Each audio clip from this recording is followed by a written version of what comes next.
Hello everyone, आज है 20 जनवरी और आज इस वीडियो में हम बात करेंगे इंडस टावर के बारे में।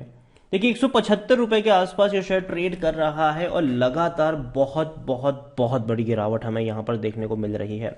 अपने 52 वीक्स लो पर ये ट्रेड कर रहा है। वीडियो में डिस्कस करेंगे कि भैया जिस प्राइस पे ये कंपनी ट्रेड कर रही है वो प्राइस अट्रैक्टिव है भी कि नहीं, और इस गिरावट की सबसे बड़ी वजह क्या है। वीडियो को शुरू करूं उससे पहले अगर आपने अभी तक चैनल को सब्सक्राइब नहीं किया है तो प्लीज अभी इसे सब्सक्राइब कर लीजिए, क्योंकि आगे भी बहुत सारे वीडियोस हैं जो आपको काफी ज्यादा हेल्प करेंगे। तो इंडस टावर का शेयर आज भी 1% तक टूटा है और पिछले एक महीने में 9% तक लगातार टूट रहा है। आप देखो यहां पर कि 195 रुपए के आसपास था, वहां से हर रोज थोड़ा थोड़ा करके ये टूट ही रहा है। और इवन एक साल की भी अगर हम बात करें तब तो 34% की गिरावट है और एक साल का सबसे बड़ा लो अभी बनाया है इसने। 265 रुपए से टूटकर नीचे आया है। लंबे समय तक 200 के आसपास इसने सपोर्ट बनाने की कोशिश भी करी, लेकिन अब वो भी टूट चुका है यहां पर।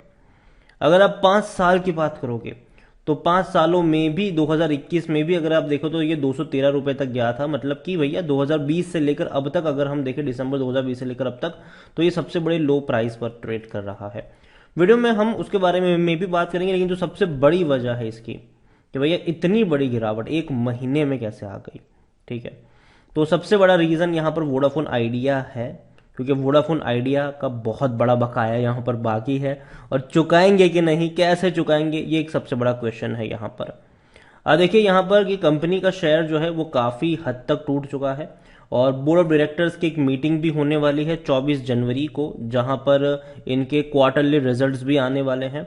तो वो भी इंपॉर्टेंट होगा कि नतीजे कैसे आते हैं इनके।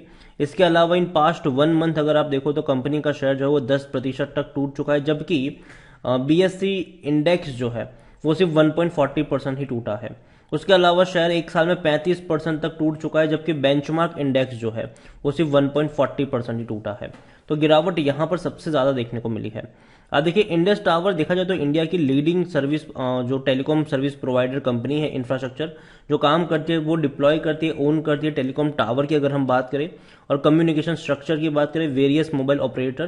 तो ये भैया कंपनी बहुत बड़ी कंपनी है।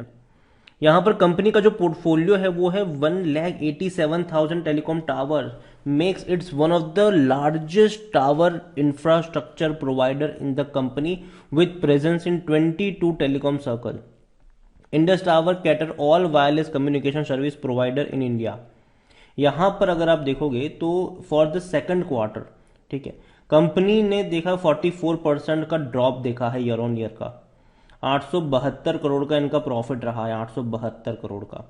इसके अलावा जो सबसे बड़ा ड्यूज इनका बाकी है, वो सबसे ज्यादा ड्यूज बाकी है वोडाफोन आइडिया का, उनसे रिकवरी करनी बाकी है। कंपनी को लेकर अगर हम देखा जाए तो कंपनी के लिए काफी डिफिकल्ट ईयर रहा, क्योंकि इनका सबसे बड़ा अगर आप देखो जो प्रोविजनिंग जो है वीआईएल में इनको करनी पड़ी 3,000 करोड़ रुपए की। ठीक है, और जिसकी वजह से इनका डिविडेंड पे आउट भी काफी लोअरिंग रहा, काफी कम डिविडेंड पे आउट रहा इनका। और मैनेजमेंट ने कहा है कि VIL has presented a payment plan in which the company has agreed to clear its past dues by first half of 2023। देखो मैनेजमेंट ने, इंडस टावर के मैनेजमेंट ने ये कहा तो है कि भैया वोडाफोन आइडिया ने उनको एक अच्छा प्लान दिया हुआ है जिससे वो अपना सारा पैसा चुका देंगे 2023 के पहले हाफ में। However, it believes that VIL ability to service its liability will depend on its ability to raise fund। देखो यहां पर एक सबसे बड़ा कैच यहां पर यह भी है कि वोडाफोन आइडिया अगर फंड रेज कर पाती है तो ही ये कर पाएंगे। ठीक है, अगर कंपनी फंड नहीं रेज कर पाती है तो भैया इनका भी पैसा चुकाना एक दिक्कत होगी इनके लिए। और इसीलिए ब्रोकरेज हाउसेस ने होल्ड की रेटिंग दी है इंडस टावर में। उनको लगता है कि improvement in long term revenue visibility from VIL can result in further increase in earning estimate. देखो अगर VIL से पैसा आता है तो एक फर्दर इंक्रीज आपको देखने को मिल सकता है। ठीक है, यहाँ पर इसीलिए होल्ड करने की सलाह यहाँ पर आप दी हुई है। इसके अलावा एक बहुत बड़ी अपडेट यहाँ पर यह भी है कि वोडाफोन ग्रुप जो है वो अपनी जो स्टेक है उसको सेल करने के बारे में सोच रहा है इंडस टावर में। तो यहाँ पर न्यूज कुछ इस तरीके से थी कि Vodafone group UK is reportedly looking to sell its remaining stake of 21.05% in Indus tower so that it can use the proceed to fund VI। अगर इंडस टावर में अपनी स्टेक को बेचेंगे तो भैया जाहिर सी बात है वो वोडाफोन आइडिया को फंड कर पाएंगे। अगेन ये सारा अजम्पशन है, ठीक है, क्योंकि वीआई जो है, वोडाफोन आइडिया जो, वो काफ़ी डेस्परेट सिचुएशन में है कि उनको जल्द से जल्द पैसा चाहिए और प्रमोटर को भैया एडिशनल कैपिटल इन्फ्यूज करना ही पड़ेगा यहाँ पर। और instead of adding fresh fund, Vodafone group wants to sell is entire stake in Indus Tower and use it to help Vi. देखो इंडस टावर में वोडाफोन ग्रुप जो है यूके का, उसकी बहुत बड़ी होल्डिंग है, ठीक है। अब उसको बेचकर सिंपल सी बात है वो यहां से पैसा लाने की कोशिश करेंगे। लेकिन जो सबसे बड़ा स्टेक है इंडस टावर में, वो है भारती एयरटेल का। भारती एयरटेल कह लो कि प्रमोटर है इनके, 47.95% का जो स्टेक है वो भारती एयरटेल के पास है इंडस टावर का। और इससे पहले भी भारती एयरटेल ने इनसे स्टेक खरीदा है। अब देखो यहाँ पर back in March 2022 Airtel bought 4.70% stake in Indus tower from Vodafone group, ठीक है, तकरीबन 2388 करोड़ में। Vodafone also sold 2.40% stake in the company for 1443 crore. तो देखो वोडाफोन जो है वो अपनी स्टेक लगातार इंडस टावर में बेचता रहा है। और सिंस वीआई अकाउंट फॉर, लेकिन एक चीज यहां पर यह भी है कि वोडाफोन आइडिया की डिपेंडेंसी जो है वो इंडस टावर पे बहुत ज्यादा है, क्योंकि वोडाफोन आइडिया का 40% रेवेन्यू जो है वो इंडस टावर से निकल कर आता है। So it is important that the telco pays back the dues to the tower company so its financial performance stays good. कि देखो अगर वोडाफोन आइडिया अगर पैसा पे नहीं करेगा इंडस टावर को, तो वोडाफोन आइडिया ही दिक्कत में रहेगा यहाँ पर। और इसीलिए वोडाफोन पीएलसी ने डिसाइड किया है कि भैया वो इंडस टावर में अपनी स्टेक को बेच सकते हैं। और एयरटेल जो है वो भैया फ्रेश इन्फ्यूजन के लिए तैयार भी है वे, क्योंकि जाहिर सी बात है एयरटेल और अपनी क्वांटिटी बढ़ा सकता है वहां पर। तो ये कुछ प्लान्स है इंडस टावर में। अभी देखा जाए तो लार्ज कैप कंपनी है, 47,000 करोड़ से भी ज्यादा का इसका मार्केट कैप है। इनके रिजल्ट्स देखा जाए तो तकरीबन 8,000 करोड़ के इनके हमें रेवेन्यू देखने को मिले थे सितंबर क्वार्टर में, और 870 करोड़ का इनका प्रॉफिट था। इससे पहले जून में प्रॉफिट 475 करोड़ का था, तो उसके मुकाबले 80% का जंप था। लेकिन उससे पहले के क्वार्टर में, मतलब पिछले साल के सितंबर क्वार्टर में, इनका जो प्रॉफिट था वो 1,560 करोड़ का था। तो उसके मुकाबले काफी बड़ी गिरावट है इनके प्रॉफिट्स में, क्योंकि मार्जिन पर असर पड़े हैं इनके। कई सारे पैसे इनके रिकवर नहीं हो पा रहे हैं, ठीक है। सर्विसेज दी इन्होंने लेकिन पैसा रिकवर नहीं हो पाया, क्योंकि कंपनियों ने पैसा चुकाया ही नहीं। यहां पर देखिए तो प्रमोटर की बहुत बड़ी होल्डिंग है। प्रमोटर कौन है? भारती एयरटेल। 51.01% की होल्डिंग प्रमोटर के पास है, वो भी हम आगे यहाँ पर बातचीत करेंगे। लेकिन एफआई 26.50% की होल्डिंग के साथ यहाँ पर है। 0.56 म्यूचुअल फंड और 2.33% यहाँ पर इंश्योरेंस कंपनी के पास है। हालांकि प्रमोटर का 30% की होल्डिंग गिरवी भी नजर आ रही है। इंडस टावर को लेकर अगर हम देखें तो वॉल्यूम्स बहुत कम है, तकरीबन 5.5 लाख के ही वॉल्यूम्स है। मतलब कोई इतनी बड़ी क्वांटिटी में शेयर हमें ट्रेड होते हुए अभी के लिए नजर तो नहीं आ रहे हैं।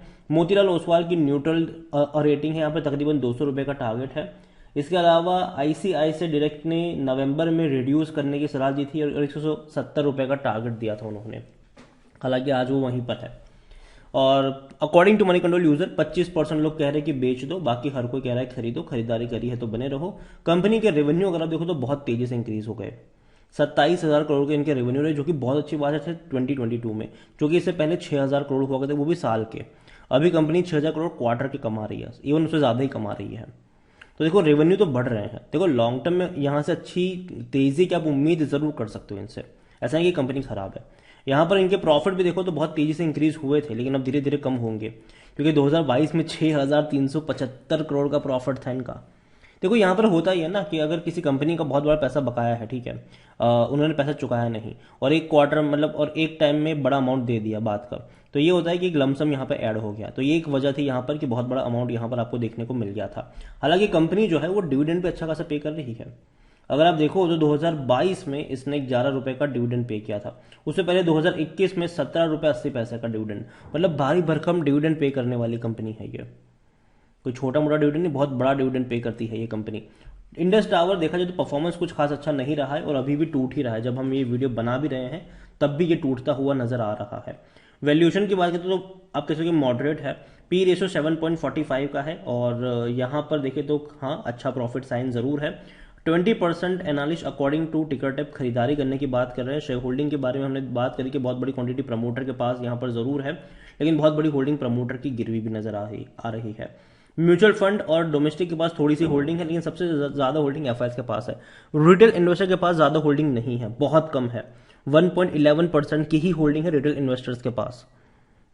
तो भैया बहुत बड़ी होल्डिंग, जाहिर सी बात है बड़े बड़े फंड हाउसेस ही लेकर यहाँ पर बैठे। हालांकि सितंबर क्वार्टर का ये डेटा है, अभी तक दिसंबर का आया नहीं है, तो देखना इंटरेस्टिंग होगा कि दिसंबर में कुछ चेंजेस होते हैं कि नहीं। ओवरऑल इंडस टावर मैं कहूंगा कि भले ही वोडाफोन आइडिया ने इनको पैसा नहीं चुकाया है, लेकिन बहुत जल्दी वो चुका सकते हैं, क्योंकि वोडाफोन आइडिया की भी डिपेंडेंसी कहीं ना कहीं ज़्यादा इंडस टावर पर टिकी हुई है। हालांकि हाँ, ये हो सकता है कुछ सेटल हो सकता है कि भैया चलो यार 10,000 नहीं, मतलब इतना नहीं इतना चुका दो, तो वो शायद हेयरकट इस तरीके से हो सकता है, लेकिन हाँ पैसा चुका जरूर सकते हैं। तो यही कहूंगा आपसे इंडस टावर में कि 175 पे ट्रेड करें, डाउनवर्ड ट्रेजेक्टरी में ये शेयर जरूर है, लेकिन जहां तक खरीदारी के मौके मुझे नजर आ रहे हैं, मुझे लगता है कि 150 से 160 रुपए के बीच में अगर ये जाता है तो खरीदारी करने की आप शुरुआत कर सकते हो। और इनके क्वार्टरली रिजल्ट्स जैसे कि मैंने कहा कि बहुत जल्दी आने वाले हैं, जैसे कि इनके 24 जनवरी को ही रिजल्ट्स आने वाले हैं, तो वो दिन भी काफ़ी इंपॉर्टेंट रहेगा कि कैसे नतीजे आते हैं। तो नजर रखिए इनके ऊपर। वीडियो को यहीं पे एंड करूंगा, पसंद आया हो तो लाइक करें, शेयर करें, चैनल अगर पहली बार है तो प्लीज सब्सक्राइब करें। और इंडस टावर के बारे में आप क्या सोचते हैं वो भी आप मुझे कमेंट में लिखकर बता सकते हैं। Thank you.